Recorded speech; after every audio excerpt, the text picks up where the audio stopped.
Halo semua, Story di sini. Oke, kali ini aku akan membahas salah satu film 2020 yang berjudul 365 Days. Merupakan film drama produksi Polandia, diadaptasi novel karya Blanka Lipinski dengan judul yang sama, serta sutradara Barbara Biolawas dan Thomas Mandes. Film dibuka di bibir pantai.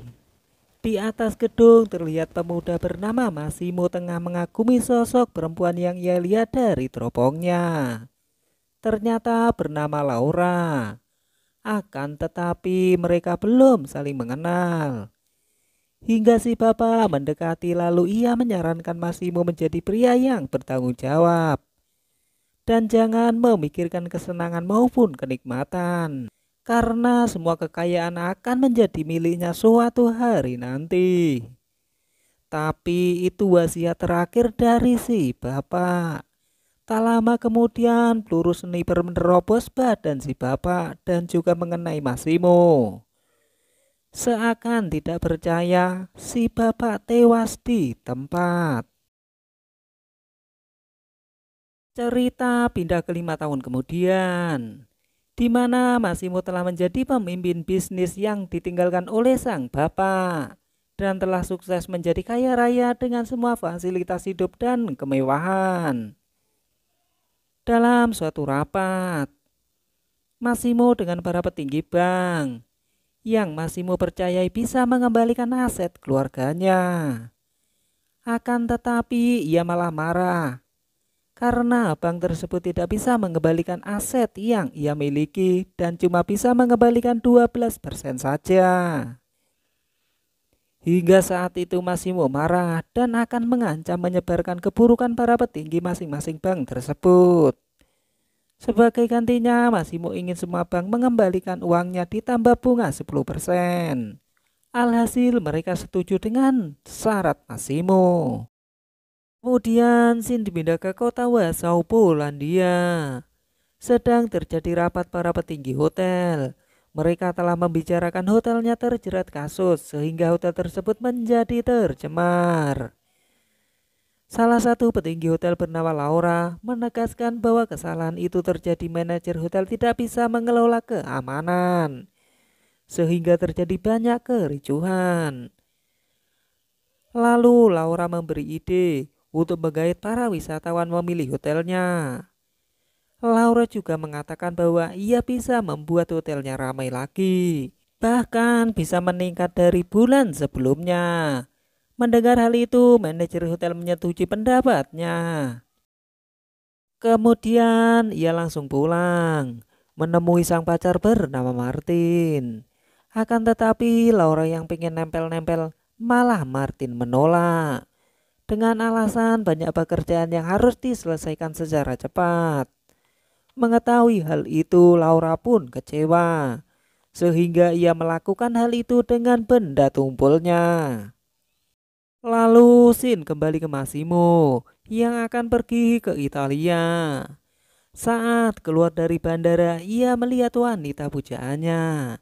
Entah itu imajinasi atau beneran. Sampai-sampai ia mengingat waktu si bapaknya terbunuh. Bayangan itu melekat sampai sekarang beserta si wanita itu. Wanita yang dimaksud Massimo yakni Laura. Kembali ke Laura dan Martin. Mereka sedang berlibur untuk merayakan ulang tahun Laura. Akan tetapi momen spesial itu tidak dimanfaatkan Martin. Ia malah asik sendiri dengan hobinya naik gunung. Alhasil Laura menjadi marah mendorong Martin ke kolam renang. Daripada sedih, Laura mencoba keluar. Akan tetapi ia malah diculik seseorang yang tidak dikenal. Setelah sadar, ia sudah di ruangan terpenuhi lukisan wajahnya. Ternyata masih mulai yang menculik Laura. Lalu ia pun menjelaskan bahwa Laura selalu menghantui pikirannya. Ia mau Laura mencintainya seperti Massimo mencintai Laura. Yang jelas Laura tidak mau mencintai seseorang yang baru ia kenal. Apalagi Laura sudah mempunyai pacar dan keluarganya akan mencarinya. Kemudian masih memberi waktu 365 hari untuk mencintai. Apabila selama itu Laura tidak bisa mencintai, Massimo akan membebaskan. Lalu Massimo mengajak ke sebuah tempat yang bergengsi untuk belanja sepuasnya. Di saat ada kesempatan untuk kabur, Laura berusaha meminta pertolongan ke keamanan setempat. Namun sial, keamanan tersebut tunduk saat kedatangan Massimo. Mengetahui itu, Laura hanya terdiam. Akhirnya Laura kembali ke kediaman Massimo lagi. Hingga suatu malam mereka makan malam romantis tepi kolam renang bertabur lilin. Kemudian Laura membuka obrolan tentang pekerjaan Massimo. Setelah ia menjawab, Laura cuma tersenyum. Keesok harinya Laura diajak Massimo menemui rekan kerjanya. Akan tetapi tingkah Laura mengacaukan suasana hingga membuat Massimo malu. Alhasil mereka memutuskan pergi saja. Kemudian Laura memasuki kamar Massimo, lalu tertuju foto Massimo yang agung itu. Massimo hanya terdiam.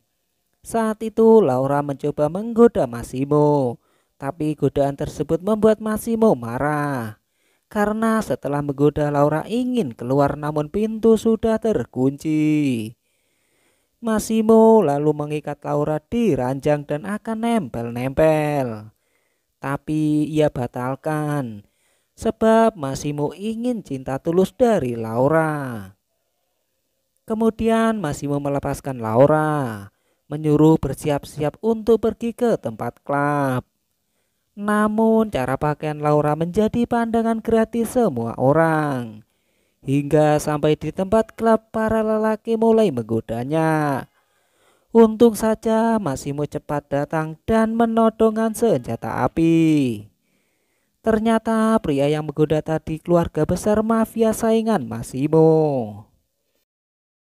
Setelah kejadian itu, Mario selaku penasihat Massimo menyuruh meminta maaf karena sudah membunuh bagian dari lawan bisnisnya. Kalau Massimo tidak mau, berarti perang antar dua keluarga besar akan terjadi.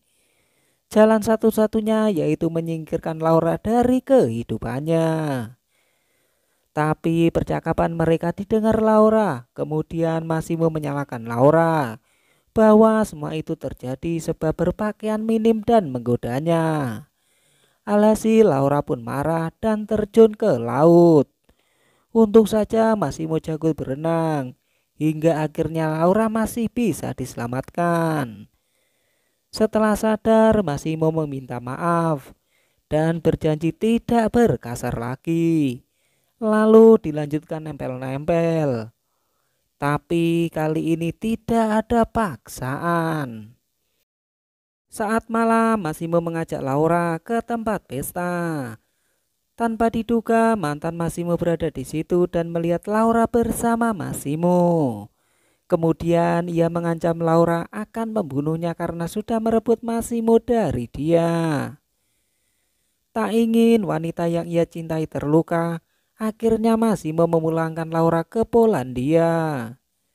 Setelah sampai, Laura baru menyadar bahwa ia benar-benar jatuh cinta ke Massimo. Lalu ia menemui temannya bernama Olga, menceritakan pengalamannya diculik Massimo hingga ia sampai benar-benar jatuh cinta. Dirasa omong konyol, Olga menyuruh Laura untuk melupakan Massimo saja. Pada akhirnya malam itu Olga mengajak Laura ke tempat pesta. Kedatangannya ke tempat pesta mempertemukan mantan pacar Laura yakni Martin. Martin mencoba meminta maaf, akan tetapi Laura tidak mau mendengarkan penjelasan dari Martin. Saat di depan pintu, tanpa mereka sadari Massimo sudah ada di dalam. Mengetahui itu, Martin langsung kabur begitu saja.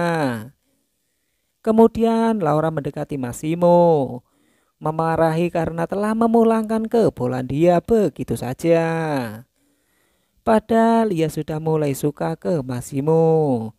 Daripada mendengarkan Laura marah-marah, Massimo menarik Laura hingga terjadi nempel-nempel.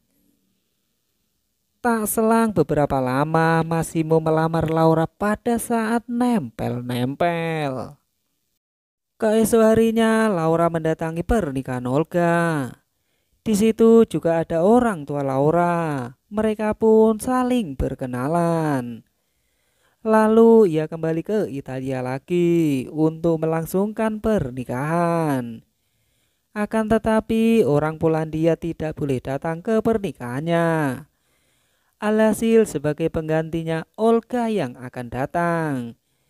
Karena sudah tahu tentang Massimo dari cerita Laura. Singkat cerita, Olga sudah datang. Kemudian langsung menuju ke kediaman Massimo. Gaun pengantin sudah dipersiapkan. Laura mencoba gaun tersebut hingga terlihat sangat cantik. Lalu mereka keluar sebentar. Tibalah di sebuah tempat. Laura menceritakan bahwa ia hamil. Olga menyarankan pertanggungjawaban Massimo.